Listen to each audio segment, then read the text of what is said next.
Hello and welcome to On the Cube Leadership Podcast. We as leaders are constantly faced by critics. We're constantly being attacked by those people who oppose us. How do we respond? What's the best way to be able to overcome a critic? In the most polite way, I suppose, most effective way, in a way that doesn't bring us down, because you know the old saying of if you argue with a stupid person, it makes two. You know, like if you don't want to be caught in a screaming match, you don't want to be pulled down to their level. But how do you actually respond? Because yes, we can ignore, like in previous times we've spoken about on this podcast, about, you know, some of the comments that are put on our posts that we just kind of ignore because people just don't get it, not worth getting into a conversation about it. However, there are times that we as leaders are still required to respond to critics. And how we do that really sets us apart, whether it can really set our platform, and it can really set ourselves to have really positive influence to even a new era or a new group of people, or it could turn a lot of people against us. So how do we best respond to critics? Well, that's what we're going to look at today. As we do every week, we look at a bunch of different things that have happened in the news and take a few of those things out to see how we can learn from those situations as metaphors so that we can be better leaders. No, we're not experts in these in any of these situations. We're just looking at these from an outsider's perspective and seeing how we can respond better. And we've got some good examples.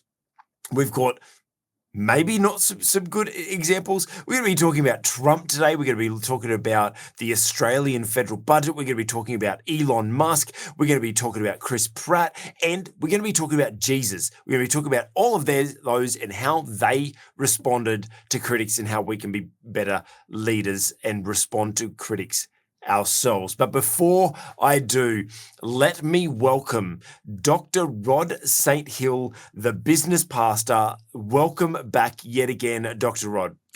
G'day, Craig. It's great to be with you again too, of course. It's always good to have you, especially from, we're on now the same side of the planet, at least somewhat. So it's really good to be able to see you again. I'm sure you've faced a lot of criticism in your time, Dr. Rod. I have. I don't like it. Don't like it. I know. Who does? Who does? It's that old adage. I know. If only, it's like business would be great if you didn't have to deal with people, right? Like Exactly. that old saying. Like, yeah, leadership would be great if we didn't have to deal with critics, but we do. So how do we best respond to those? Well, something that happened a few weeks ago. Now I will say these articles that we're speaking about this week, maybe they're a bit old. They're about a week old in news cycle, which in news is like forever. We're planning on talking about this stuff last week, had some major technical issues, and so we scrapped our podcast last week and we re-met this week and thought this is still such an important topic, whether it's still newsworthy stuff, it's still really valuable for us as leaders. But something that happened a few weeks ago now was Trump's Republican town hall presented by CNN. And I don't know if you have actually seen it. Unless you watched it live, you probably won't be able to find it because that's what I found really interesting is it's now been pulled down. There's only the commentators that are making responses and everything like that to it that make it that is actually quite interesting how Trump responded. Now, the first thing, I was actually really surprised that Trump would go into, let's say, enemy territory, because CNN is one of his biggest enemies when it comes to his attacks against fake news and everything like that back years ago. So how is it that he went into the enemy's camp and faced off against Caitlin Collins, who I must say, if you've seen any of the clips, I was not able to watch it live. I haven't been able to find the whole thing live at all, unfortunately. But I was very interested. What was very interesting about this was it seemed from the get-go, rather than her just there to ask questions, she was there to attack and literally criticize absolutely everything. And she wouldn't let him talk. And she'd ask him a question, he'd answer it. And because she didn't give him, I was very surprised at how well Trump actually responded to a lot of these questions. I was blown away. Dr. Rod and I I've spoken about Trump recently as well, and kind of speaking in the fact that he seems to be almost a new man in the way that he's presenting himself and the way that he's responding to things. I felt during this, he was just to the criticism that she'd had, he would just have cool, calm, collected responses with facts. And if she didn't get the answer that she wanted, she just kept asking the same question, which is terrible journalism. And he just kept reiterating the fact. She'd talk over the top of him. She'd disrespect him. I just found it really interesting. But in looking at these interactions, Dr. Rod, what would you say would be the standout thing that you noticed from Trump? Former President Trump. I know you like to use titles. What would you say would be the standout thing that you saw from former President Trump that made his response to criticism something that we can learn from? Well, he didn't allow himself to become flustered. So that's very despite good. the fact that he was seemingly under attack for most of the interview, he didn't get angry, he didn't get rude, he didn't get flustered, and he continued to make the points that he wanted to make. I actually think he handled that interview situation very well indeed. It was great television, by the way. It was riveting. It was really enjoyable and educative to watch it. And I think he was within his rights, of course, to pull her up for not listening to his answers. She obviously wanted him to give certain answers, which he just didn't do. And I loved it when he pulled that piece of paper out of his pocket and said, "I've got it right here," and quoted from his Twitter posts that have been taken down. And look, I think he did a really good job, and it was thoroughly entertaining and informative. And I know that you won't hear that comment from a lot of the commentators, but honestly, I think it was great television. He did a really good job. And look, he's been like this under a number of different circumstances in recent times. And I wouldn't be surprised if he's changing some people's minds about him. Yeah, Dr. Rod, I actually found it very interesting that, like you're saying, he was very calm and collected. He was well prepared. And I actually wonder, was this a setup? Like, was this actually planned? Because, he's going into enemy territory and she's just like straight out the gate, just attacking, so disrespectfully attacking. And yet he pulls out the receipts, so to speak, of everything and just responds. And I just wonder, I mean, look, if it wasn't a setup, then good on him. But I actually found that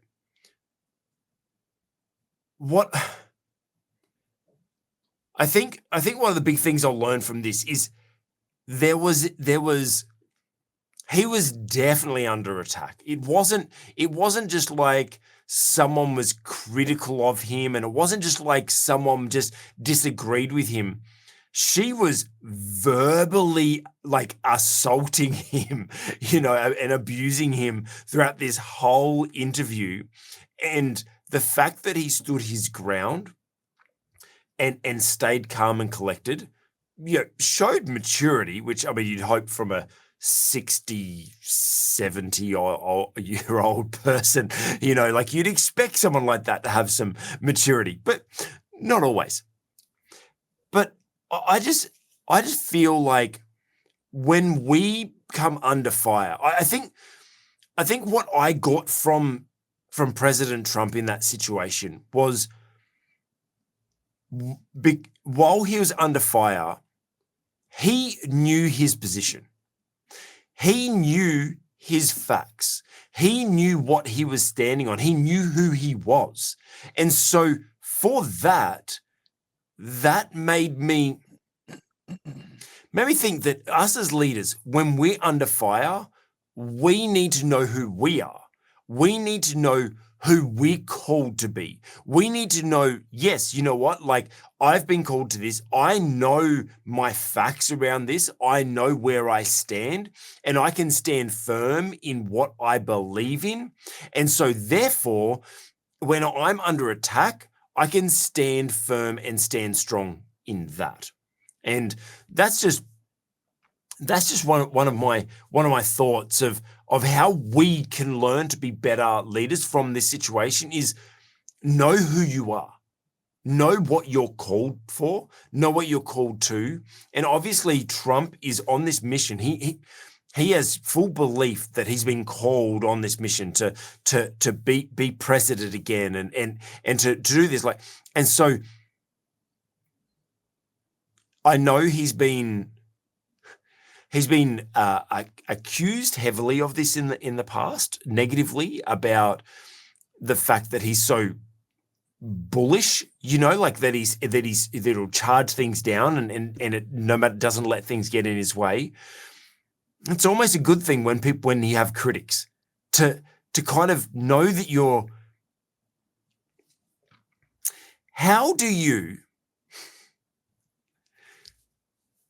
Dr. Ed, how do you remain bullish like that in the face of critics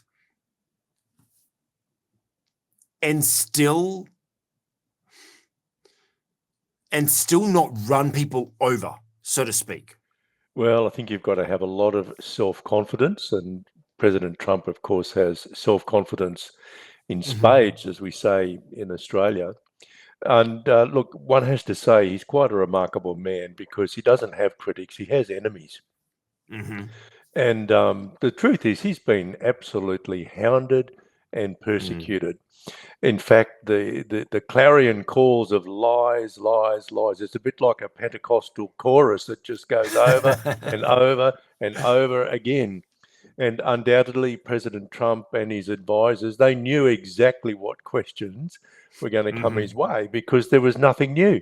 It's the same old chorus over and over and over again. And I think that enabled him to be very well prepared. But I still salute him for the fact that he remained very calm and he was clearly well prepared, and he didn't allow the badgering by his interviewer actually put him off course. So she was never able to break him. She was never able to trick him. She was never able to get him to say what she wanted him to say. I think also that it was helpful that there were certainly plenty of people in the audience who were for him. Yes. He got lots of applause and lots of laughter, sometimes at Kaitlan's expense, I might add. Look, she didn't do too bad a job. She's been criticised a lot too, of course, by conservatives and by those on the left too, because they didn't want to interview him in the first place. But I'm probably not as critical of her as you are, Craig. But coming from Australia, of course, I'm used to this sort of abusive style of questioning by journalists. And I thought she did a reasonably good job. Look, I think as far as CNN is concerned, apart from the ridiculous reaction by some of those on the far left, I think they should be quite happy that they produced some really good television. But of course, that's an aside. We're talking about how leaders respond to critics, but I reckon it was some of their highest ratings or something like that, which is good. Look, my issue with her approach was there was no respect. There was zero respect. You could just see the disgust she had for him, where it's like, you should. He's the president. right? Like there has to be a level of respect. And he's a successful businessman. He's, he should be respected at least. The other thing is the fact that she just kept asking the same question over again and then speaking over the top of him because he didn't give her the answer that she wanted. I'm like, she should have, as a professional, if she was going to go out there and attack him, I feel like she should have been better prepared, because he would give her a very logical, factual response, and then she just talk over the top of him and just keep arguing the same point, right? I just felt like she had her agenda and wasn't there to have a conversation, right? You wasn't there to interview. She was just there to accuse, right? Which is what critics do, unfortunately. And unfortunately, that's what we face with. Now, the other thing, Dr. Rod, that you mentioned that helped with Trump was his preparation, right? That they knew what he was going to be speaking or what he was going to be challenged with. And so on a number of occasions, he literally brought out receipts. He brought out the facts. She accused him of inciting riots or whatever, and he grabbed out and read out the timestamp of when his tweets were released and all that sort of stuff. And like there was another thing that she said, and he pulled out another piece of paper and like, here's the facts. And I think that's something that is lacking a lot when we as leaders try to respond to critics. I think that we tend to respond through emotion, and when we're talking through emotion, it's objective, right? Like, and it can go any which way. Whereas when you stick with the facts, no one can argue the facts. And so one great thing that I believe that Trump did that we can learn from as we're facing critics is make sure we know our facts. Make sure we have the details so that we can actually back up our argument. Now, what does that mean? Well, if you're a Christian and you're being, combated at the workplace or by people in the community or whatever, because of your faith, you have to know your facts. You have to know your facts. And one of the biggest challenges is some of the people that are most anti-Christians know more facts about the Bible than most Christians. Most people that are trying to be critical of us, of the church we go to, of whatever we do, they actually probably know more about our faith, about our beliefs, about our doctrine, about those things than we do. And so my encouragement to you is make sure you know your facts. Whatever you want to stand up for and stand against, make sure you know the facts, both for and against, because that's the only way that we are able to truly respond to critics and actually genuinely silence those critics is through facts. It's the only way we can fight it. So my encouragement to you is know your facts. Know your facts when it comes to responding to critics as a leader. So let's jump on to our next article that we're talking about.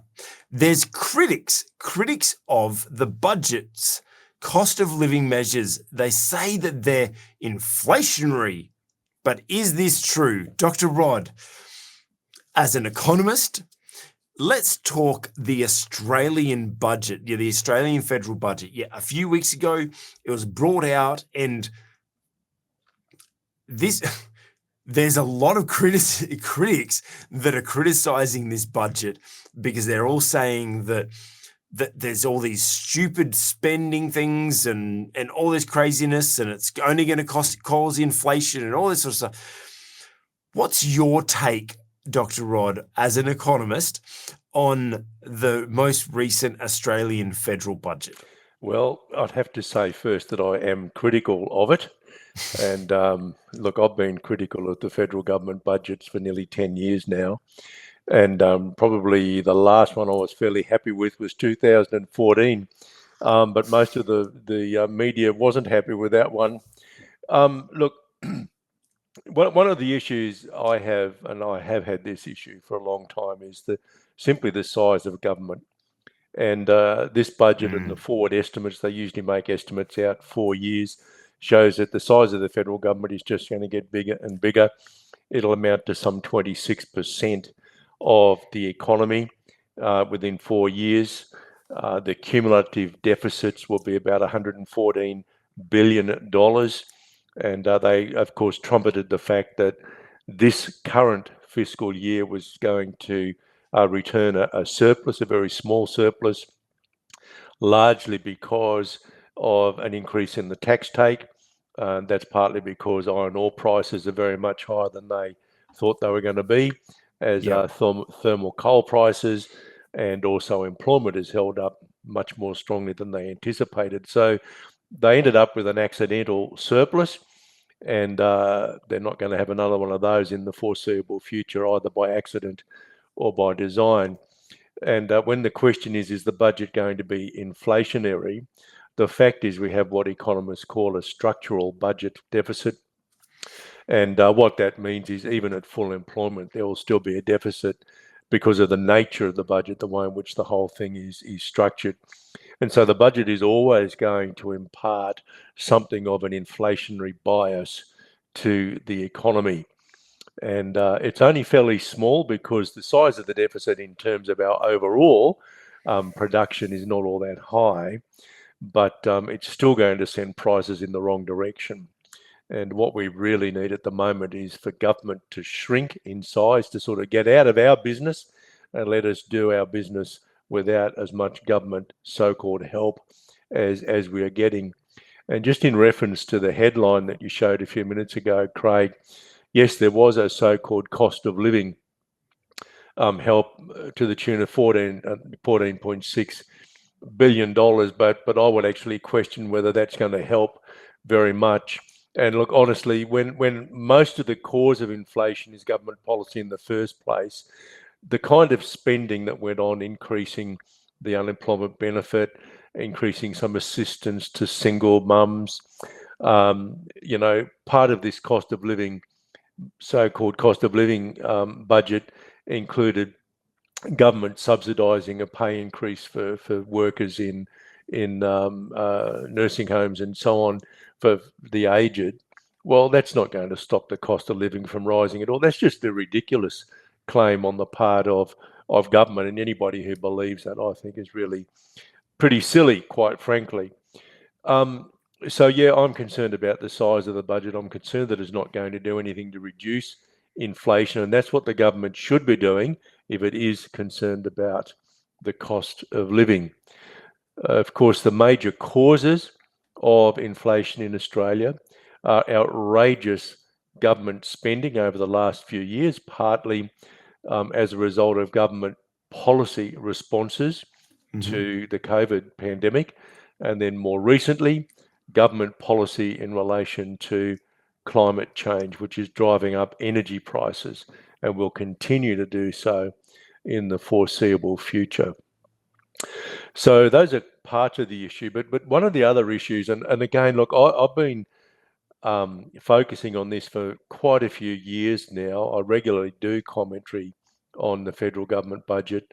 One of the big issues for me is our very heavy reliance on taxes on production to fund government activities. Over 2/3, around 68% of the total government tax take in the next financial year is going to be taxes on production. Those are mainly personal income taxes and company income taxes. Now, those taxes are a disincentive to production. Yeah. We really need to refocus our whole tax system away from taxing production to taxing other things like property and spending. And we haven't really had governments that have had the courage to shift the weight of taxation for many many years now. Yeah. So when they're making these budgets, what's their purpose? Like, what's their aim? Is it like, because obviously everyone's arguing like they just do budgets to get votes and stuff like that. Like how much reality is there in that statement, or is that just ignorance? Is there like is there pure purpose of a budget just about inflation, or like what's the actual purpose of doing a budget? Truth be known, there's a mixture, I think. And yes, there are political motivations, there's no doubt about that.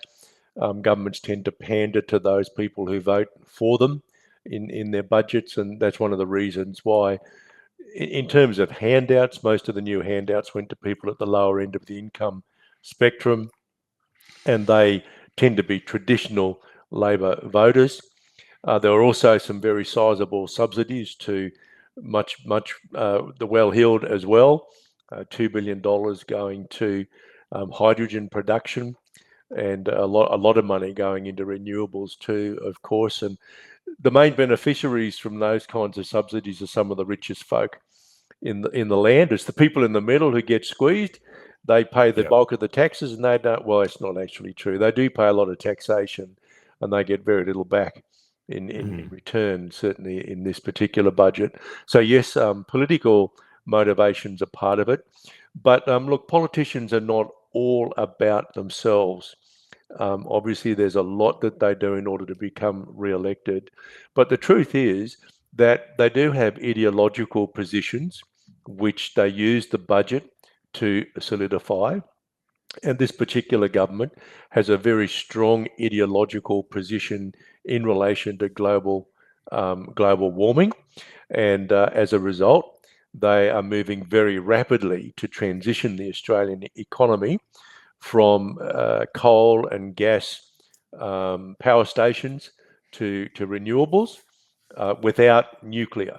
So they're placing very heavy reliance in the short term on wind and solar generation backed up by batteries, and also by increasing the power, the transmission wires, so that, as they say, the sun's always shining and the wind's always blowing somewhere in Australia. So they want to connect it all together, and they're going to spend billions and billions. I think it's about $20 billion on building new transmission infrastructure. But many of the critics, of course, say that we really need some nuclear in the mix if we want to have reliable and continually cheaper electricity. So the ideological position of the particular political party in power will also shine through in the budget. We have a Labor government which I think has quite strong socialist leanings, and that's one of the reasons why, for example, they're going to subsidise a 15% increase in the salary of aged care workers. And there are lots of other subsidies in there. So they're socialising a lot of industry as well. The $2 billion which is being used to aid in the production of so-called clean hydrogen, another $500 million or so to increase the efficiency of dwellings and so on. There's a lot of money they're spending, which will tend to socialise both the private production sector, business and households, and that's fairly consistent with what Labor does whenever they're in power. And then the third strand of things is they genuinely do some things which are good for the country as well. And in some senses, one of the things that they're trying to do, for example, is to shore up defence. And unusually for a Labor government, they're actually increasing defence spending as a proportion of our total production, of our GDP, gross domestic product. It's going to rise to around 2.3%. As I say, that's very unusual for Labor, but they do recognise that we're living in significantly more dangerous times than has been the case for the last 30 or 40 years. And I think that's a good thing. And I don't know that they've been applauded for doing that in many quarters. So the budget is predicated at least on those three things. the political interest of the government, their ideological position, but they also do some things which are genuinely in the national interest. Yeah. Okay. So this article started off by talking about that there's critics of this budget, and obviously everyone's always going to be critical of government spending money, and government spending money on someone else, right? Like, because it does seem to be a lot of that. Now, I looked through some of the kind of like the highlights of the things that they were spending the money on, and it did seem to be a lot of stuff that was just pandering to particular people, but not actually making a difference for those people, right? Like there was one that was like, it's $40 difference or something like that a month to someone or whatever, like just little things like that. But the government, I suppose, are used to critics, but it was really interesting when it was first released that there was all this criticism and there was zero response from the government. Zero response. That seems to be a technique, right? Like that's what I kind of got out of this is like, first of all, it was important for us, I think, for us to understand the budget and us as leaders. So I thank you for explaining that a little bit more, Dr. Rob. But I felt like the leadership lesson for me was just sometimes just don't respond. So how can a government do something like this, that they're going to spend, the budget is just, this is what we're spending our money on. They get a bunch of criticism and then they just don't respond. They ignore and just go on. How do you rate that as a leadership principle? Look, sometimes I think that is a sensible thing to do.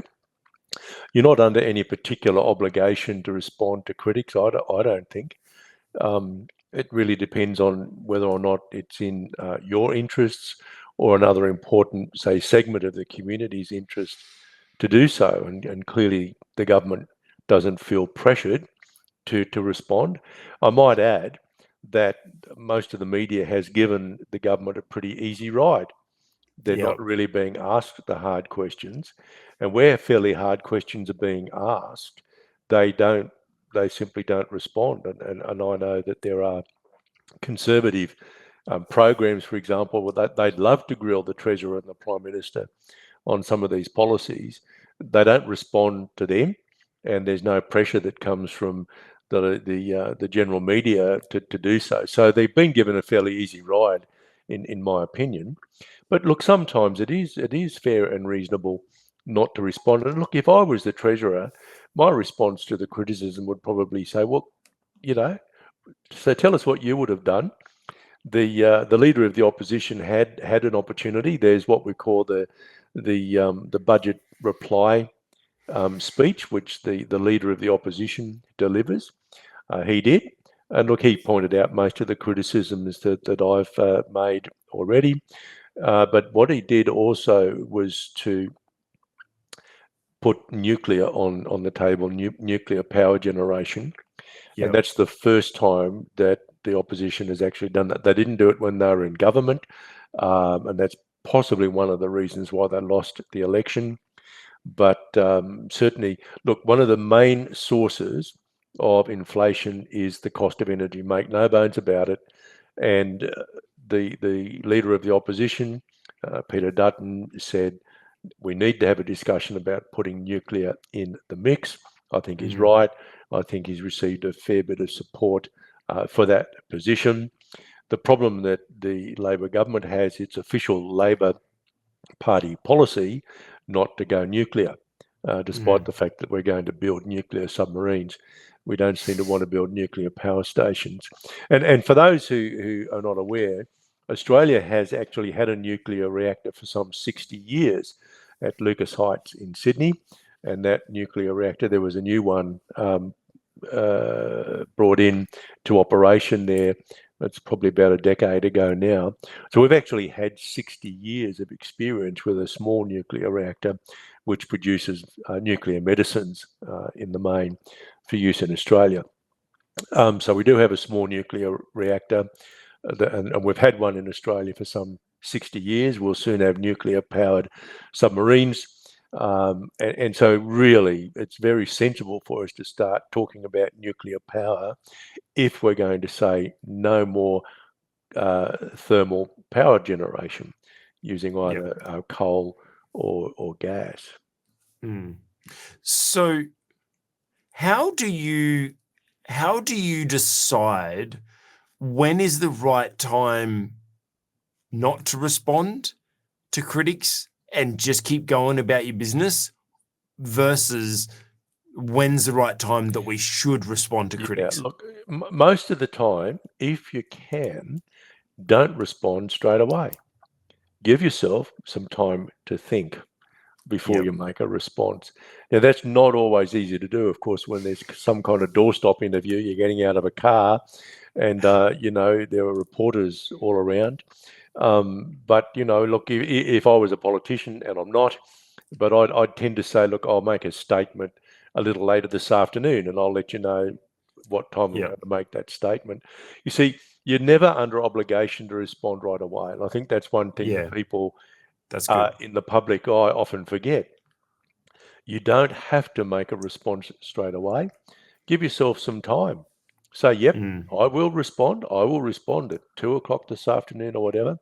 I know I have been involved in some fairly ticklish kinds of situations in my employment in the past, where I was approached by reporters, and my usual response was to say, look, I promise I'll ring you back in 10 minutes. I'm too busy to respond right now. And that's what I did. Now, that gave me a little bit of time to sit down and just jot down a few points or gather a bit of data or go and see someone to get some of the latest information so I could respond more fully to the questions that were being put to me. Now, in most cases, we were dealing with the print media. It's a different environment today with social media, of course. Yeah. But look, I think in most circumstances, it is possible for you to say, no, I'm not giving you a response right away, but I will give you a response a little later on, and I'll let you know what time that will be. Generally speaking, you don't have an obligation to respond to anybody right away. I love that. You do not have an obligation to respond right away. I think that's actually important. Sometimes we let our results be the response. Other times we do need a considered response, and so therefore it's better to take that time to consider it. As you're saying that, Doctor, a few ideas ran through my mind, like just a simple thing of sometimes when we're responding to a situation and sending an email, sometimes it's best to leave that email in draft for 24 hours or something like that. Or like I have in many situations, I've needed to respond to something. I've sent it to you first for you to review, you to run your eyes over, and then give me some feedback on it afterwards for me to send properly. That's kind of one practical way I was thinking about it. I was even just sending an email today of having an issue with Facebook, as probably many business owners would.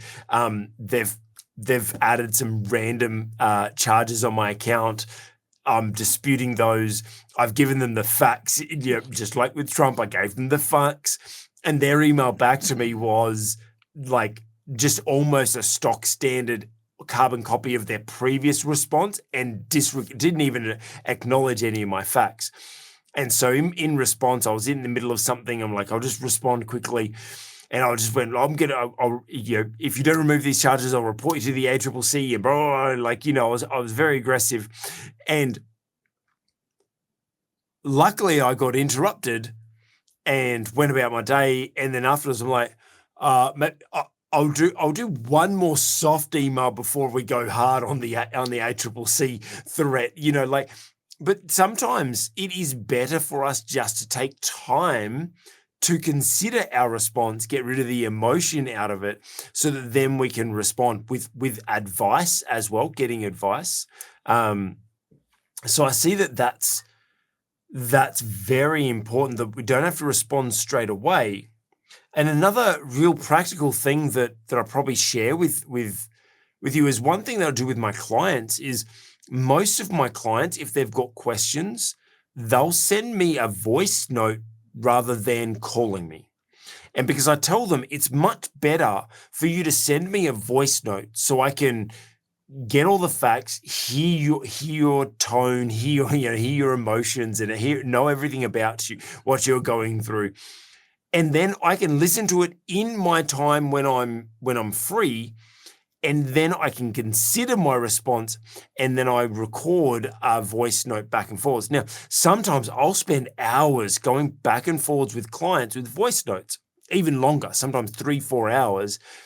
And I prefer that than being on a phone call and having to respond straight away to some things. It just allows me to be a little bit more considered. So as Dr. Rod said, make sure that you're aware you have zero commitment to respond immediately. If someone asks you a question you can't answer, it's okay for you to say, that's a great question. Let me consider it and I'll get back to you with an appropriate answer. And maybe there's some, maybe put some emails in draft and maybe ask for some of your clients or staff members if you can get back to them with some of their questions that they have, so you can be more considered, more strategic in your response to critics or any other challenges you may face as a leader. Talking about someone that was measured, that was calm and considered in his responses, was our next topic, where now this has been floating around for a few weeks now, actually, where Elon Musk was being interviewed by the BBC's James Clayton. Now, if you haven't watched this interview, I encourage you, watch the interview. It is actually a really, really good interview. I think that James did a great job with a lot of the interview.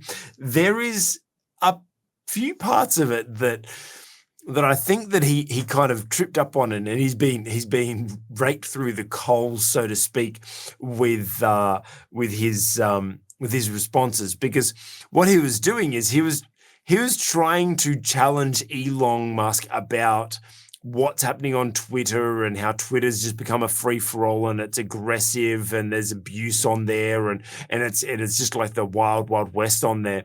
And he kept making these generic I've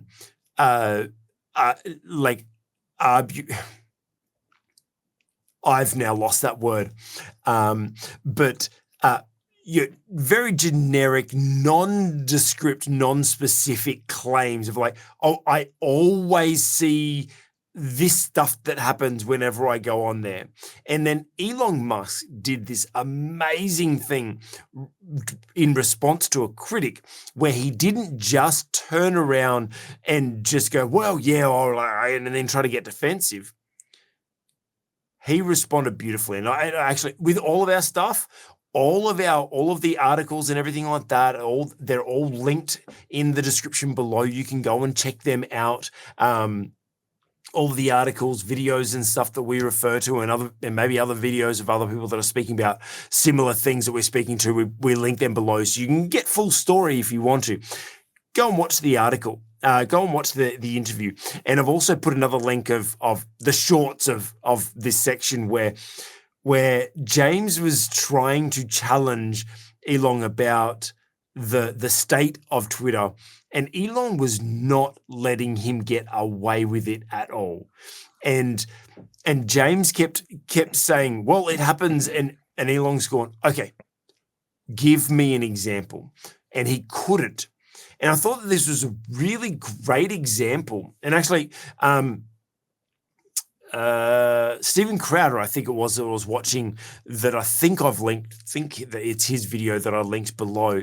Stephen Crowder was actually responding to this and saying that it's the Socratic method of how he was responding to these objections, where what you do is, rather than arguing, rather than trying to defend, What you do is you keep asking questions to try to get the true facts and get to the bottom of the accusations or the criticism, because James kept throwing random criticisms at Elon, and Elon just kept going, well, give me an exact definition. Give me, what do you mean by abuse? What do you mean by this? Or give me an example of a particular post. And James couldn't.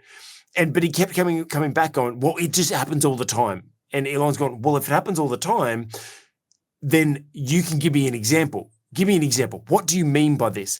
Define this. Define that.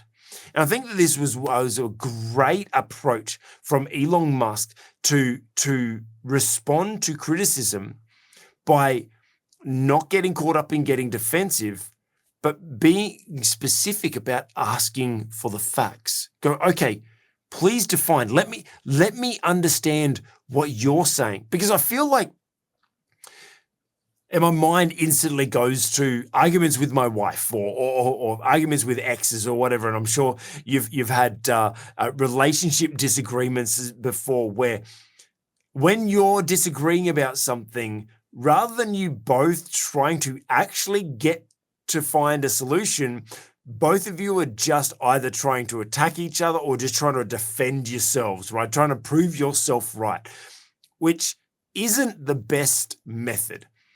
Elon Musk just showed that this is a great way to respond to critics, is show or try to gain real, true understanding of what the other person is approaching you as or with, and get a real understanding of their point of view. Because if you just respond of where you think they're coming from, then you may be wrong.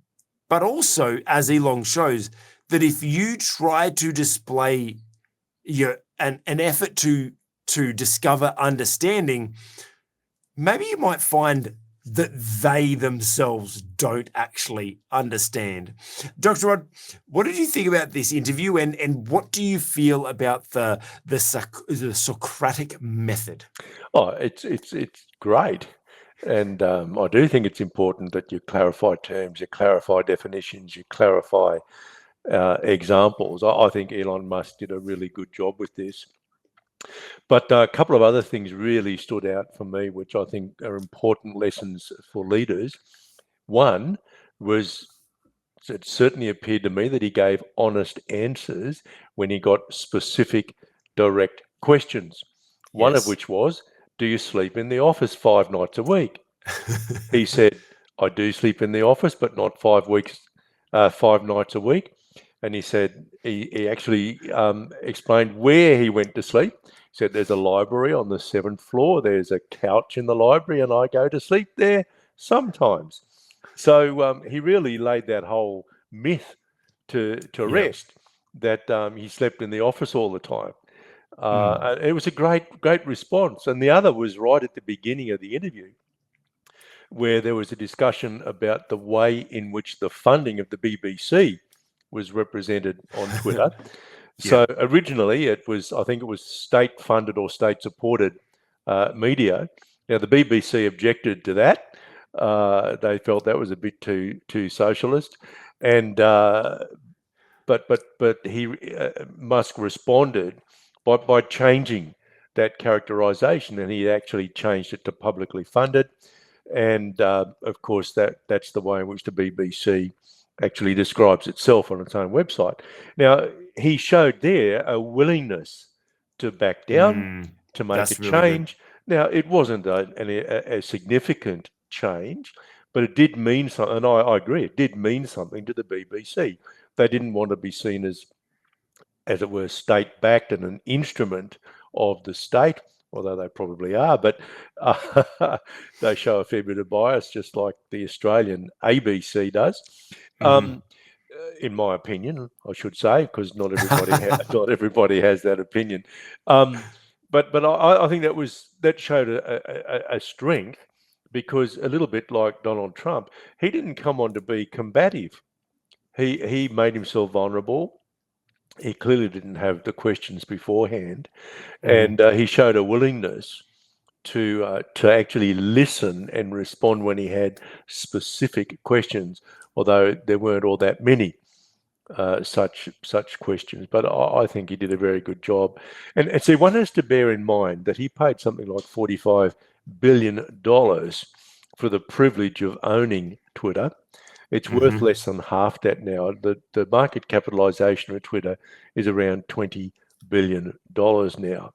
And, you got to understand that that's one of the things that's driven many of the decisions that he made. And, he recognized that caused pain, not just for him personally, because he said, I don't like sacking people. Look, not many people do like sacking people. And I think we take him at his word. Although, some of the reviewers that I've seen on social media just didn't believe that. And that they thought, well, yeah, he didn't really feel sorry for anybody. But hang on a minute. He bought this outfit for $45 billion. It's worth less than half what it was when he bought it. He's going to have to do something to knock this thing into shape. And he's cut the staff by third, a third or something like that. It might be more than that. It might be more than that. But he got rid of a lot of dead wood. Look, honestly, and it's still operating. Yeah, it's still operating. So obviously there was a lot. Exactly. Yeah.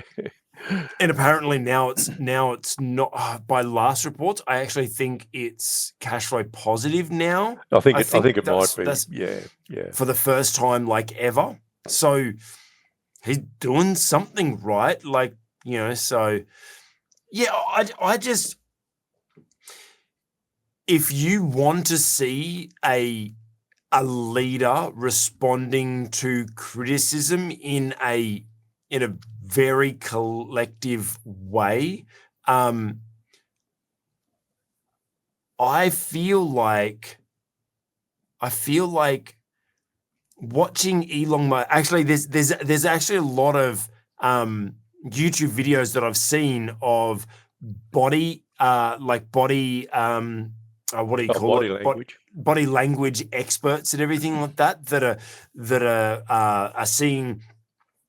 analyzing his movements and stuff like that. It's really interesting. And look, I wouldn't suggest trying to replicate Elon Musk, because he is quite obviously on the autistic spectrum, and he accepts that and acknowledges that. He knows he's not normal. I don't say watch this and mimic his movements or anything like that, but watch it and just look at how he responds. Like Dr. Rod said, he just cleared up facts. And I think you're right, Dr. Rod was right. It's very rare to see someone, especially someone that's so dominant, the most wealthy person in the world. Well, he was until he lost or spent a bunch of his money and got, but still one of the most wealthiest people in the world. And he himself, he's driven, he's this futuristic, he's a forward thinker. He's taking people to the moon, he's doing stuff, but he was willing to admit that he was wrong.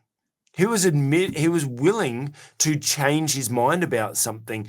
And I think it comes back to that Socratic method, is the fact that if we're just here to try to argue and try to defend ourselves, we're not going to get anywhere. We as a society, if all we are here doing is just trying to argue our point and try to prove other people wrong or prove ourselves right, we as a society don't get anywhere.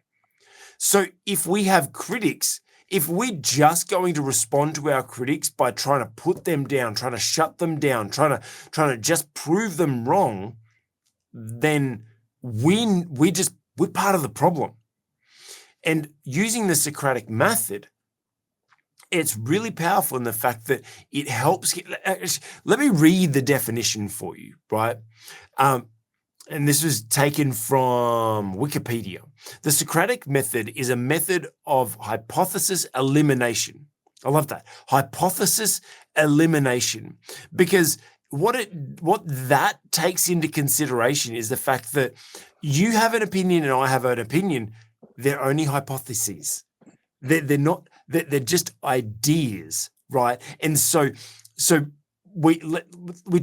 let's try to eliminate the hypotheses to come to facts, really. In that better hypotheses are found by steadily identifying and eliminating those that lead to contradictions.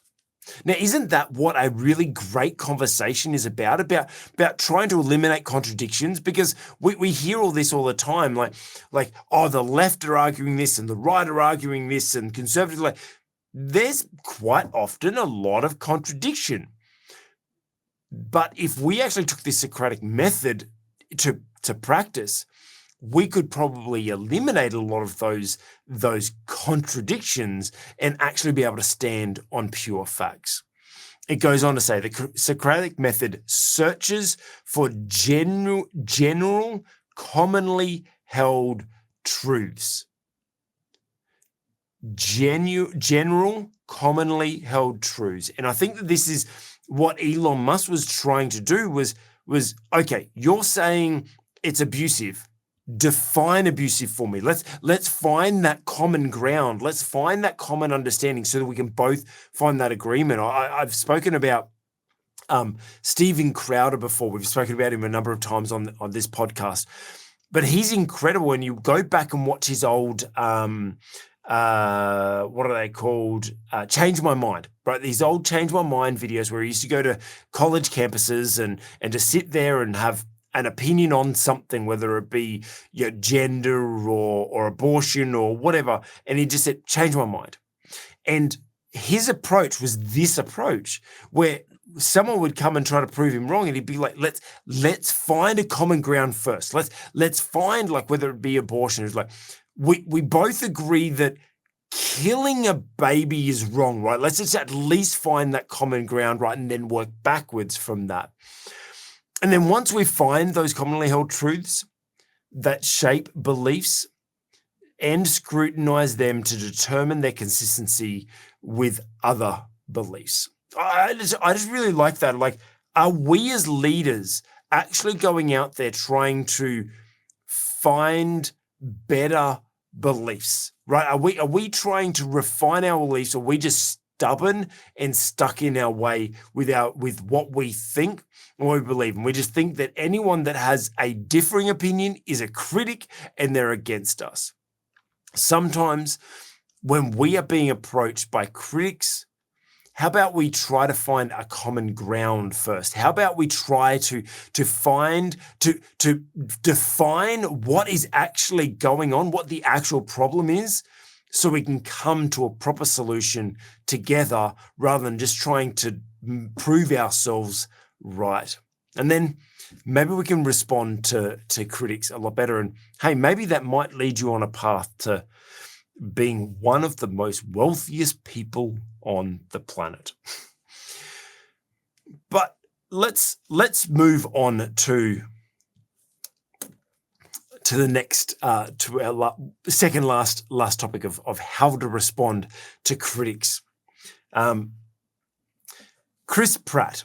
Chris Pratt is a movie star. You've probably seen him. He's done a bunch of stuff. Chris Pratt is quite just recently done, or he's done all the Guardians of the Galaxy series. He's done TV shows like Recreation. I think the Recreation and Parks. I think he's brilliant on that. He's just amazing. I think he's an incredible actor. I think he's in most things you see nowadays. Has Chris Pratt in. Jurassic Park is another one of them that he's done, and so he was recently on the red carpet for one of his launches for the latest. I think it's the third installment for the Guardians of the Galaxies, and he was asked about his Christianity, because Christian Pratt is quite overt with his Christianity. He's very strong in his beliefs, and he's not afraid to hide what he believes. And it was the interviewer actually came up to him and just straight out just said, "It's great that you're able to stand up for your faith. How do you respond to the critics? How do you overcome the criticism?" And here was a couple of his responses. He first of all brought up John 15:18, which was, "If I was of this world, they would love me just like that. But as it is, I've chosen out of this world. I've chosen out of this world," right? And so he's talking about the Bible verse where God's talking about being in the world, but not of the world, right? And he says, like, when Chris Pratt was asked about the criticism, he said, "That's the way it is. Nothing's new.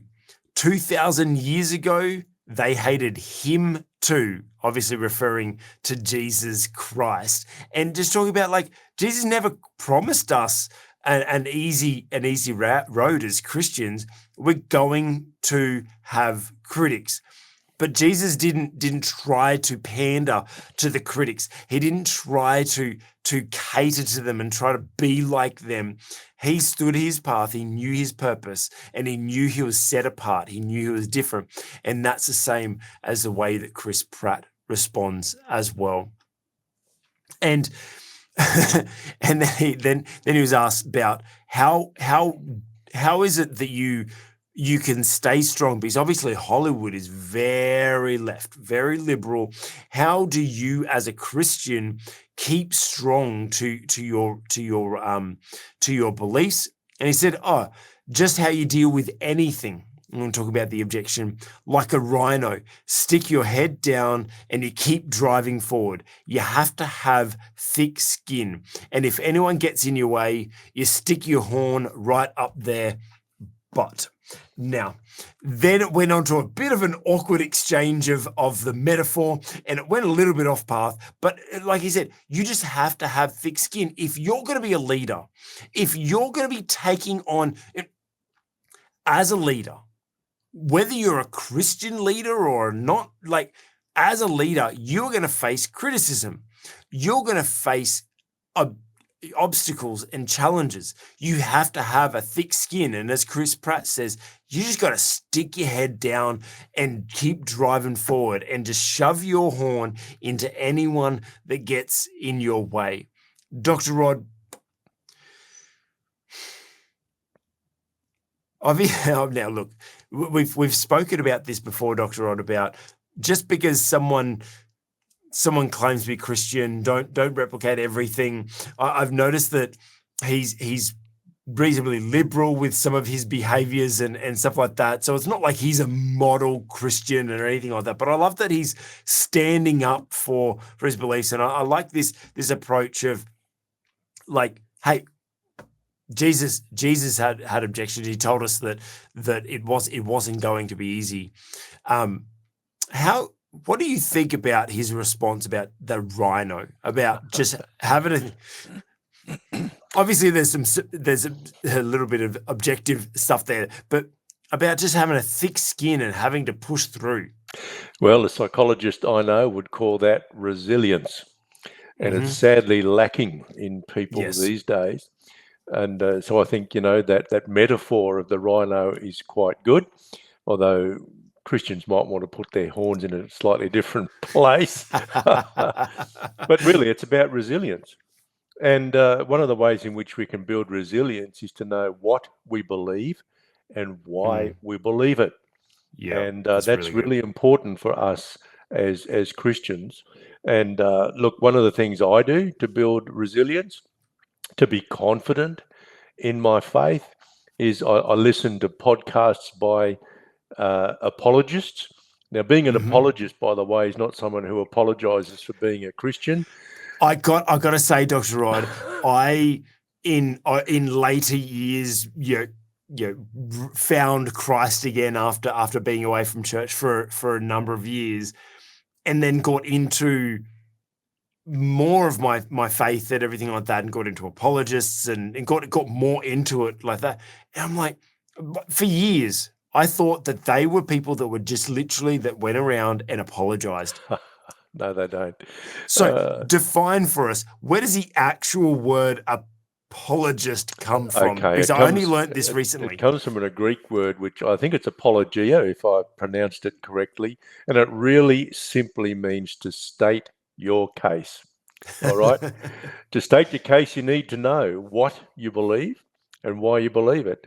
And I think that makes a huge contribution to our resilience as Christians. And look, Yeah.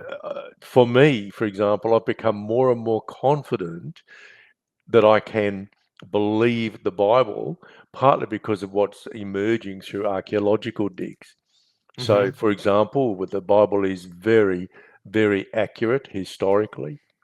We have more fragments of translations of both the Old and New Testament that are in agreement, which is phenomenal, quite frankly. There's more verification of the Bible than there is of most other ancient documents.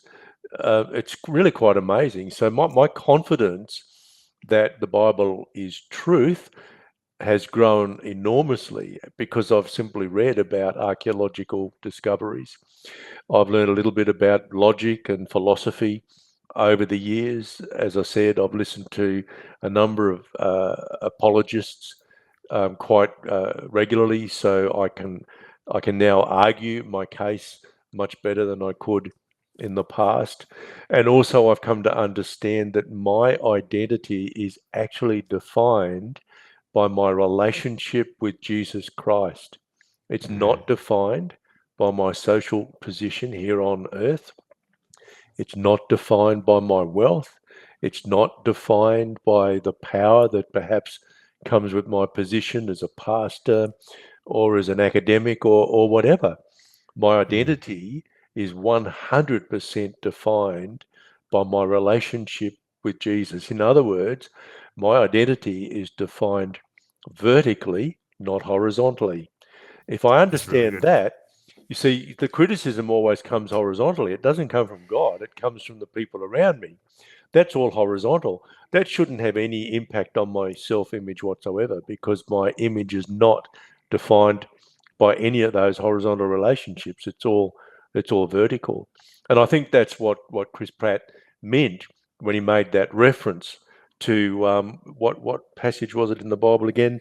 John 15:18. John 15, verses 17 and 18 to 20. John 15, verses 18 to 20. I actually wrote it down. That whole idea that our citizenship is actually in heaven. That's where we're placed spiritually. And I carry this image around in my own mind that there's God, and seated at the right hand of the Father is Jesus, and seated right next to Jesus is me. And Jesus intercedes to the Father on my behalf. So although physically speaking, I am located in this world, my citizenship is not in this world. My citizenship is in heaven. Yeah. And so that's where my identity is primarily a spiritual identity, which I took on when I became a Christian. When my spirit was regenerated, I became a new creation. And with that, I got a new type of citizenship, a citizenship which is defined by my spiritual relationships. And as I said, primarily by that vertical relationship with Jesus Christ and not by the horizontal relationships. Yeah, I think that's really good. And I like what you said at the start about that, about looking out for the apologist, right? Like that you're studying kind of goes back to what we were talking about before is like, you got to know, like, you got to be able to back yourself up with facts. You got to be able to understand, like, are you able to defend yourself? Like, I look at those apologists, and they are incredibly knowledgeable, and it just challenges me to go, like, I don't think I could defend myself like that. And so it challenges me to know more and to learn more and to become better, and so that I can defend what I know to be true.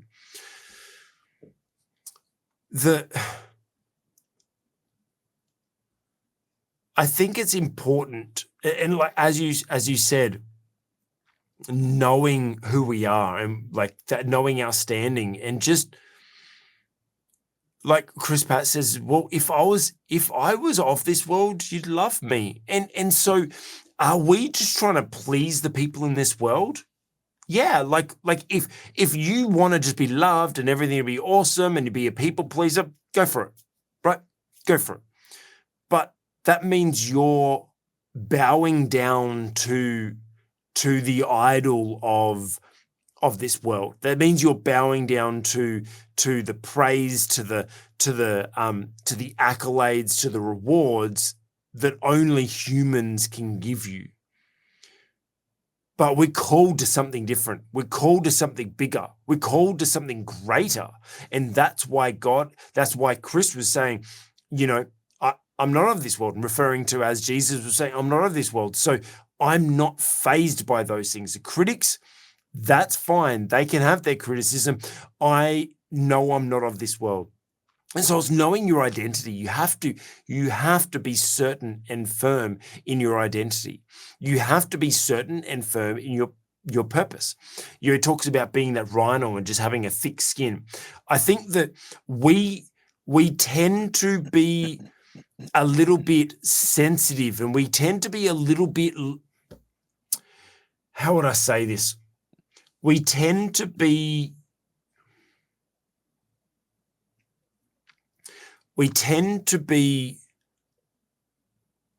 more like as the Bible says, a reed blowing in the wind, right? We tend to be a little bit weaker and be pushed around if we don't have certainty in who we are and what we're called to. And that's why, as leaders, we have to know what our purpose is.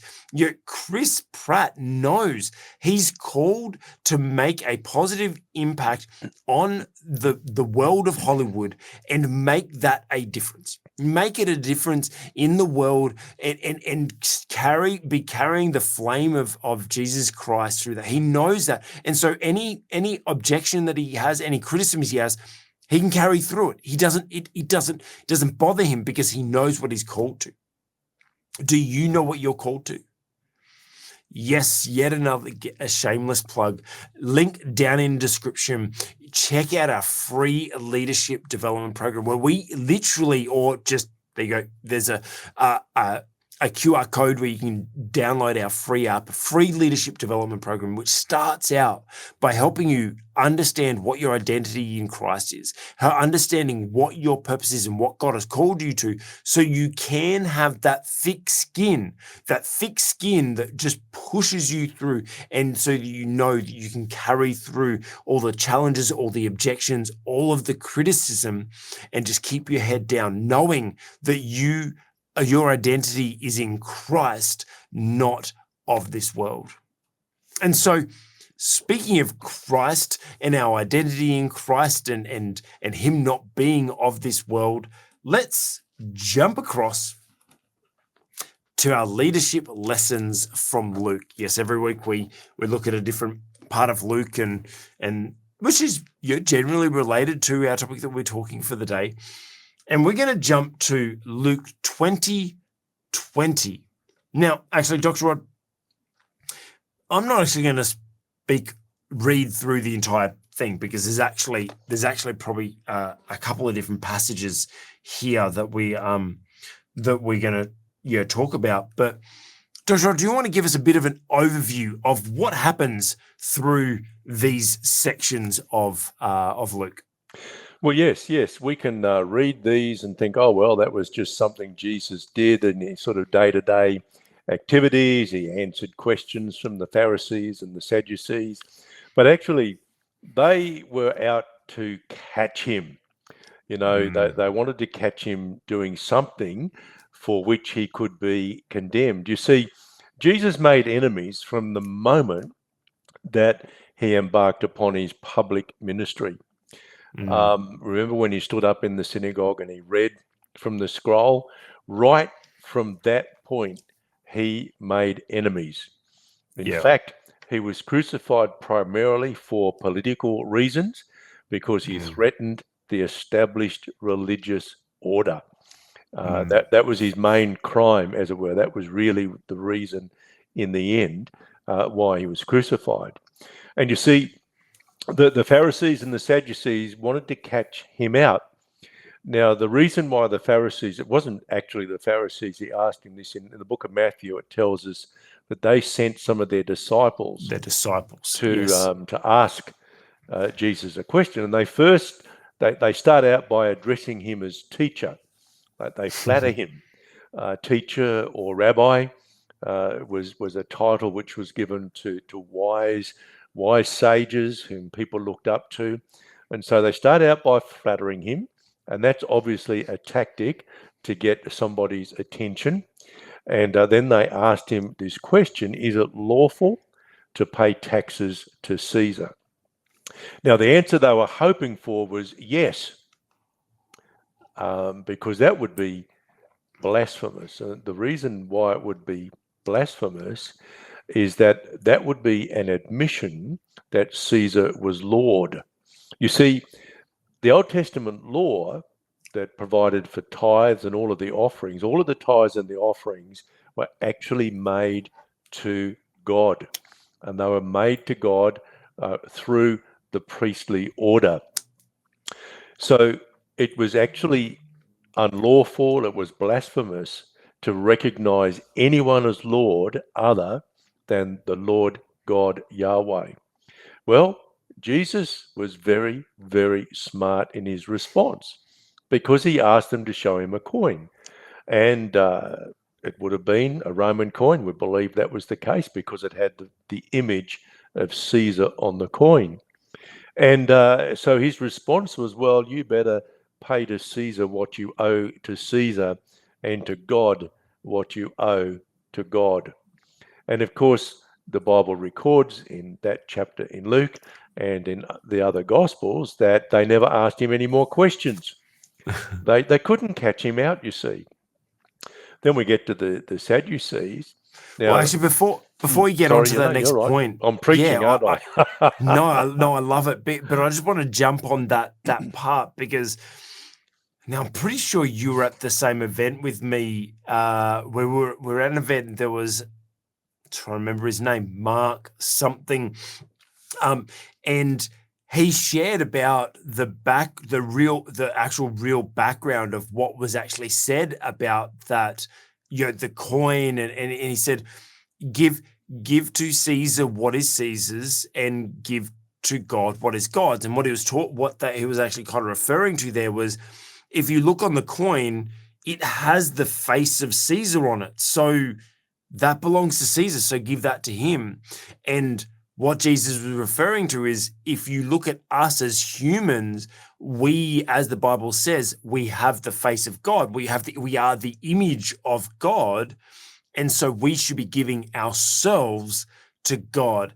The coin had the image of Caesar. We have the image of God, and we should be giving to God what is God's. And I actually felt like that was an incredible insight, because that's the wisdom that comes back with the snappy, I suppose you could say witty. That's probably the right word for it. The witty response to that thing, with just the underlying meaning of, well, yeah, just look at it. Does that have his image on it? Well, give it to him. But look at you. You have God's image, and so you should give yourself to God. I just thought that was beautiful. Sorry, Dr. Rob, continue on. No, that's fine. And the Sadducees had a go too, of course. They're trying to work their way up to a gotcha moment. That's what it's all about. And the Sadducees didn't believe in the resurrection. So they just didn't believe that there was such a thing as a resurrection. And so they put this hypothetical question to Jesus about a woman who dies and marries the brother of her deceased husband, and then that person dies and she marries the brother until eventually she ends up marrying 7 brothers. And so they say to Jesus, well, in the resurrection, is she going to be married to all 7? Now, if Jesus had said yes, then he would be guilty of encouraging people to break the law. because although polygamy was allowed under the Jewish law, polyandry, which is a woman being married to multiple husbands, was not. It was against the law. And so if Jesus had said, oh, well, yeah, she was married to them in this life, so she must be going to be married to them in the next life, which is the answer they were looking for, then they would have been able to say, this man preaches against the law. All right. And they could have built a case against him. But instead, what does he say? She's not going to be married to any of them in the resurrection. It's a different life in the resurrection. And of course, that's actually borne out by what's in the book of Revelation too, of course, that in the new heavens and the new earth, there won't actually be procreation. So he was right about it. I mean, he wasn't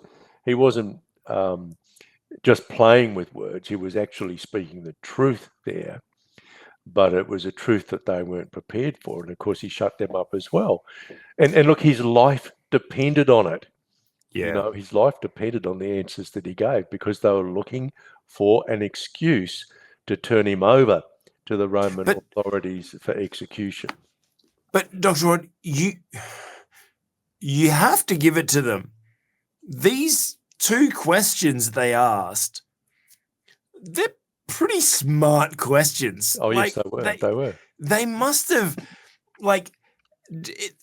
we read it like, oh, they sent him out to ask him these questions. I wonder how long they deliberated over every law and tried to figure out, because it's not like they would have just been asking that particular question about the marriage. And it's not like they'd ask that of every person. Like, do you believe? No, that must have been a specific question they thought up in that moment, or probably over a long time, to try to catch out Jesus, which, you know what, it just kind of shows that not all of your critics are going to be dumb, right? We sometimes try to think that our critics are dumb, but not always.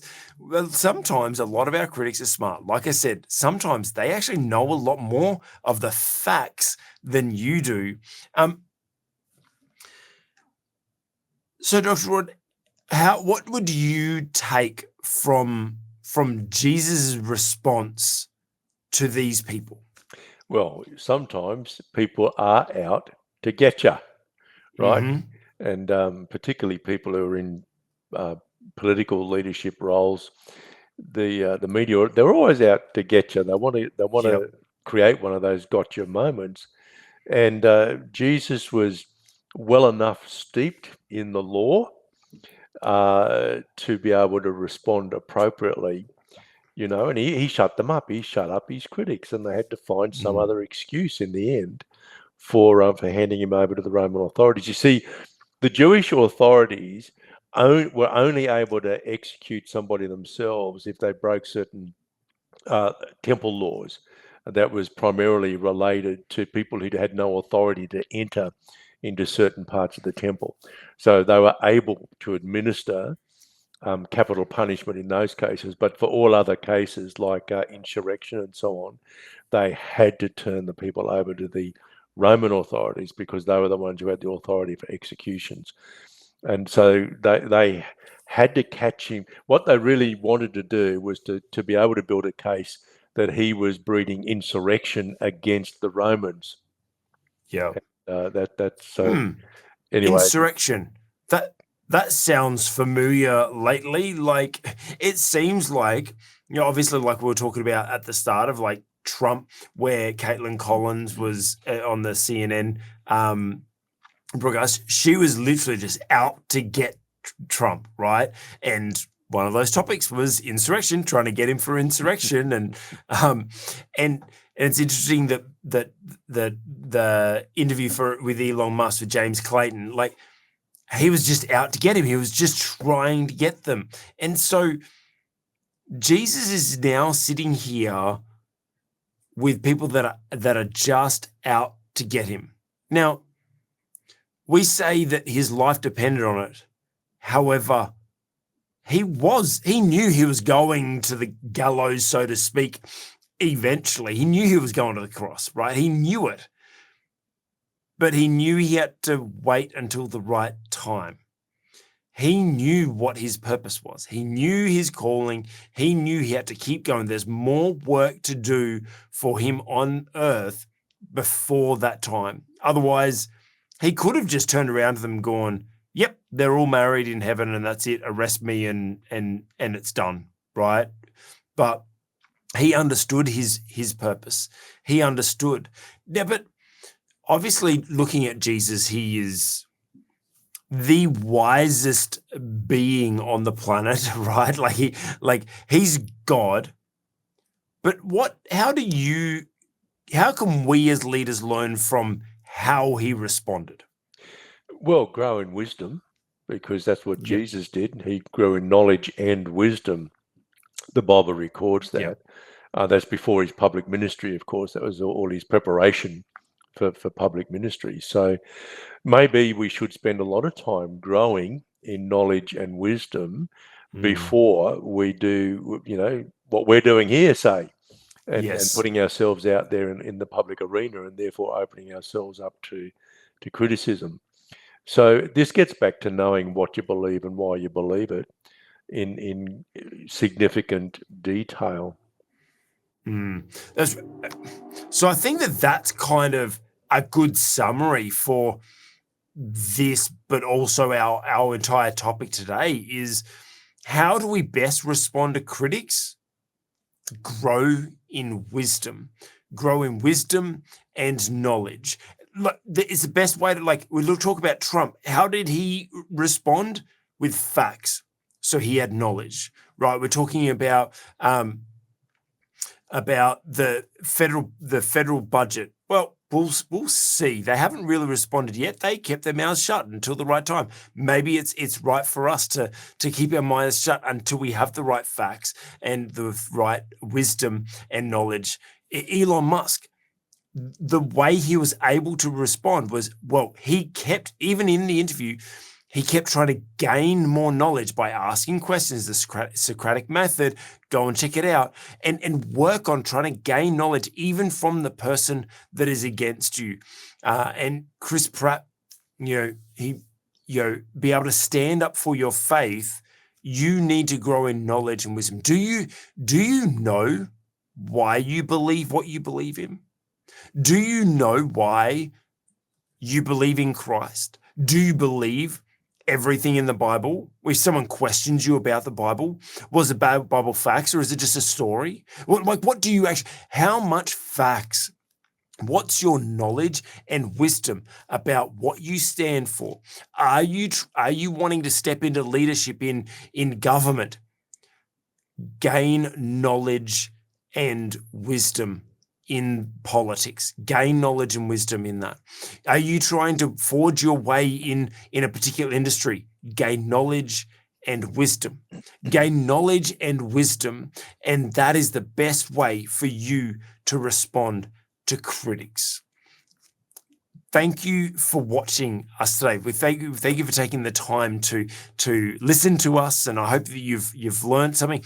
I hope you've gained some knowledge and wisdom from this. And if you have, I'd love to hear about it, putting some comments below and giving it a like as well. Hey, and if you want to watch more content like this, it would be our humble blessing to us that you would consider subscribing to our channel, and we'll be here every week. Check out more content like this. And Dr. Rod, the business pastor, thank you once again. I think the next time you'll be joining us, you'll be back in Australia. Is that correct? I think I might still be in the United States, but I won't be able to join you next week. It'll be the week after that. Yes. Awesome. Well, won't be next week, but it'll be the week after, and maybe we'll have a special guest next week for you. But thank you once again, Dr. Rod, as always. Thank you, Yash, pressing all the buttons and making us look good in the background. And thank you for watching and liking, subscribing, doing all that amazing stuff. We appreciate that you make this all worthwhile.